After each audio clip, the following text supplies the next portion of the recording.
I stay how I stay. Like, I don't try to sound like nobody, especially no new niggas. Like, I don't want to sound like no new niggas out.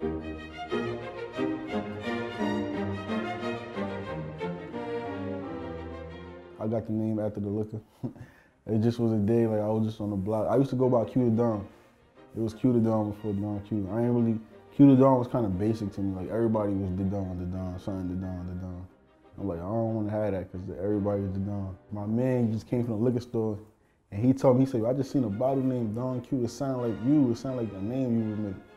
And I ain't even replied. I'm like, where am I? And I just started thinking, I'm like, Don Q. After that night, I said, nah, I'm taking that name. I ain't even see the bottle yet. I ain't even know how the liquor look. He just told me that and I just liked the name. I'm like, I like that name.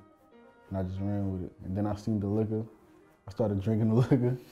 I'm trying to get in contact with them too, man. We can make some money together.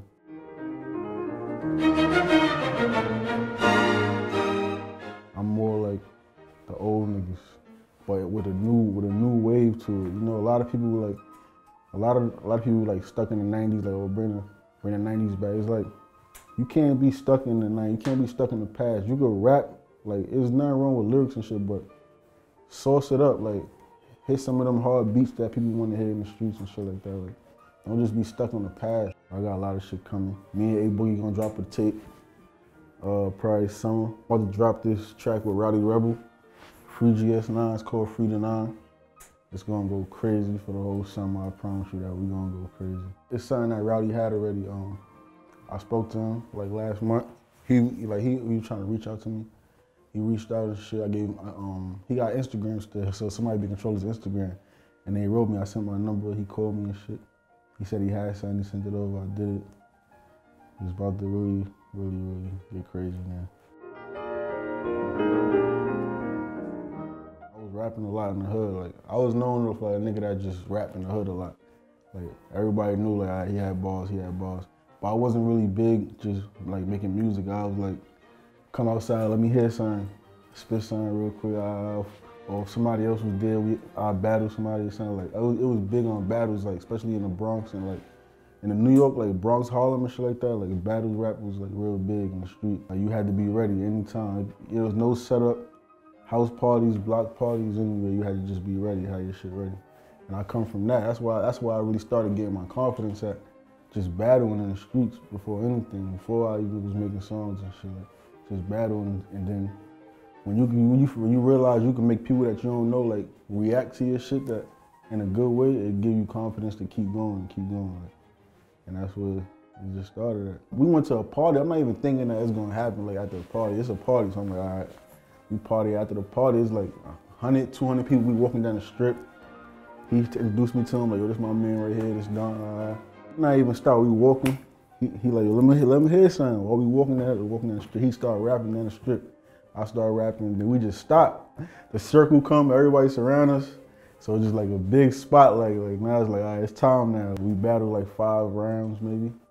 He got the best of me, but like, I got confidence from that because like, I didn't know nobody there except for the one person that I came with. Like, I walked away and they shaking my hand like, yo, you got some shit.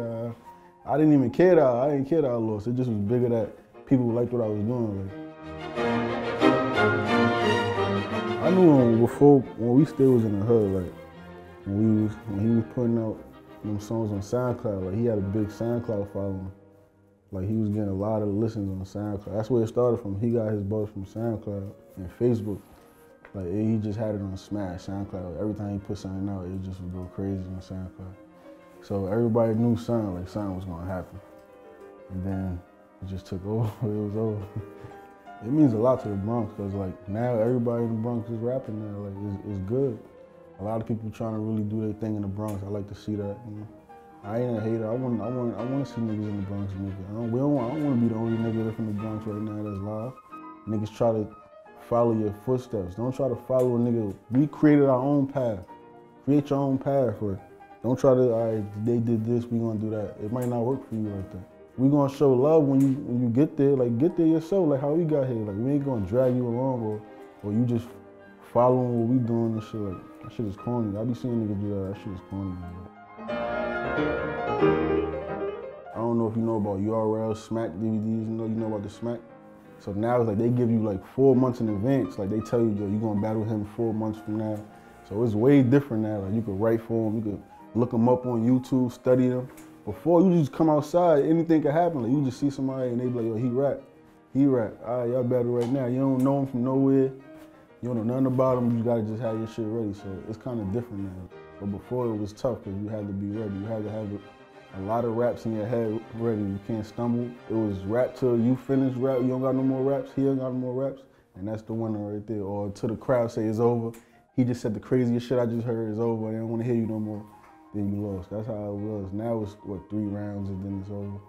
I prefer recording records, but battle rap is something I love. I always watch it. Like to this day, I watch it all the time. Like I know all this, the URL niggas, I know everybody. They probably don't even think I watch that shit like that, but I've been watching that shit for years before I was right here. So it's just something that's, it's different than the music side. Like it's a whole different side. It's a lot more energy, more creativity. It's just, I like it though. If they, I don't know, man. If they give me the right price, a couple of years, I probably do it. Shout out to Master Pill, High Bridge label, Don Q, we in the building. Corner Stories out right now, go get that.